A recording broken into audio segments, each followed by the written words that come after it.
What's going on, Little Doubt? It's Emily Grant, former pro, current college coach, and coach with Online Soccer Academy. This is my unscripted story on how I got discovered to play college soccer. So I grew up in a small town in Maryland where there wasn't a ton of opportunity to play on a team that would get me to college. So I ended up having to commute an hour each way to a bigger club in order to get the exposure that I really wanted. When I was 14, I switched club teams, and it ended up being the best decision I ever made. The coach that I played for from 14 to about 18 taught me so much about the game. On my athleticism alone, I don't think I probably would have gotten to the level that I achieved in college. My club coach really helped me with the knowledge of the game and ultimately got me to where I ended up, which was Vanderbilt University. Things like attacking and defending in different formations, different types of flighted balls to play, different tempos of the game in different areas of the field were all things that helped me when I got to college, and all things that my club coach really helped me with. Before every game, I would ask myself 3 key questions. First was, what formation is the other team playing? The second one is, where's the space to attack them within that formation? And the third one was, what dominant foot is the player that I'm playing against? With those 3 questions, I really got in the mindset to mentally prepare for the game, not just from a playing standpoint, but also a thinking standpoint, and focused more on the strategy of the game, which really helped me at the next level when the athleticism level rose with everyone. When we started to play bigger tournaments and got to our junior year in high school, college coaches really started reaching out to everyone on my club team. It was really, really exciting to receive my first college letter in the mail. At that point, we were still receiving actual letters, not emails. So I started compiling a list of 10 schools that I was interested in. There's tons of schools in the U.S. to choose from, so narrowing it down to a list of 10 schools is difficult, but it gets you on the right track of thinking. 2 reach schools within that 10, or schools that would be a little bit of a stretch for me to play at. There were 5 good level schools that I could compete at for sure, and then 3 safety schools that I absolutely know I could play at. That list helped me take into account 3 things. First was the size of the school.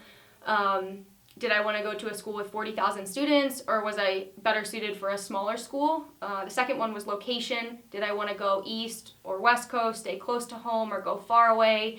And the third one was academic level, which coupled with my GPA and my SAT scores, we could look at what would be a good level for me. From there, I started to narrow it down to a few schools to take visits to. Obviously, it gets very expensive when you're having to pay for these visits on your own and you want to look at all of these schools. So the list really helped me to narrow down which schools I was really interested in and wanted to invest money to go visit. I took 4 unofficial visits that my parents and I attended, and then 1 official visit to the school I had already committed to at that point. The official visits were great because unofficial visits were great because I got to meet with the coaching staff, see the campus. I attended a few training sessions if they worked with my schedule, and a lot of them were in conjunction with tournaments that I was already at. For instance, we went to the College Cup tournament in Texas A&M, so I got to tour the school there, so it was kind of already, financially, it made sense for us. In the end, my decision came down to the highest academic level that I could possibly get to, which was Vanderbilt, and then weather. It really came down for me between UConn and Vanderbilt. I loved both of them. The coaching staff was great at both of them. The girls were great at both of them.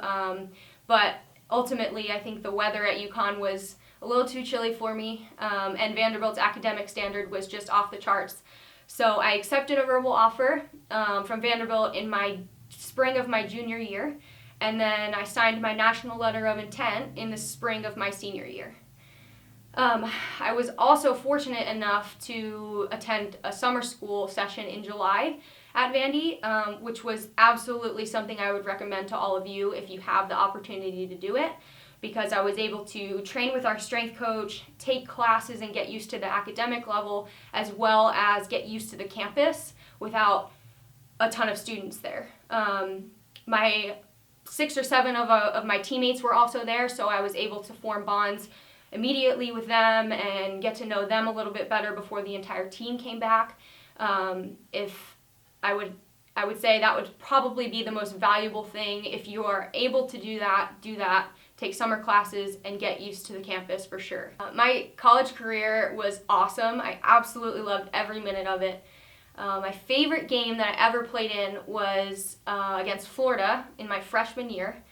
I was a freshman and I got the start against a top 20 team that had a reputation of being absolutely so talented, had won the SEC Conference Championship multiple years in a row, and I was challenged by my coach to mark their attacking midfielder, who was this small, tricky little Brazilian kid. So needless to say, it was a pretty big feat. I usually don't really get nervous for games, but this one is a pretty big deal. The whole warm-up, I was running around like a chicken with my head cut off just to get the nerves out. And then the game, we had tons of fans, so the atmosphere was absolutely electric. We ended up conceding a goal in the first half. I'm not really sure what minute, but within 2 minutes after that goal, we came back and scored.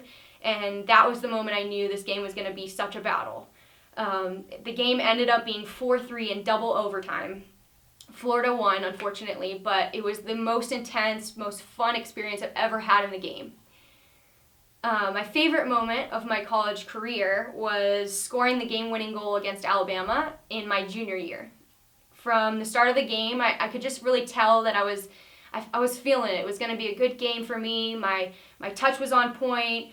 My legs felt good. I was just kind of in the zone. So we ended the game in a 0-0 tie at the end of regulation, and first overtime, I remember this like it was yesterday, I received a throw-in about 30 yards away from goal. I turned and I just had my mind set on striking it on frame, and I hit it and it ended up chipping the keeper. I scored the game-winning goal. My teammates dogpiled me. It was so much fun. I was so relieved because not only had I scored the winning goal, the game was over and I was extremely exhausted. So it was one of the highlights of my life for sure. Overall, I think the recruiting process is a very intimidating and stressful time for players. So my advice would be to do as much research as possible on schools on your end in order to find the very best fit for you as a player, with everything involved, academics, location, everything involved. But also, don't try to focus so much on college coaches at your games or who's contacting you, who's not contacting you, who's contacting your teammate. Just try to make yourself the best player that you can be and focus your efforts on you and what you're doing to be the best, and everything else will follow. Hope you enjoyed my story. My name is Emily Grant, and remember, if you believe in it and back that up with hard work, anything in life is possible. Believe in it!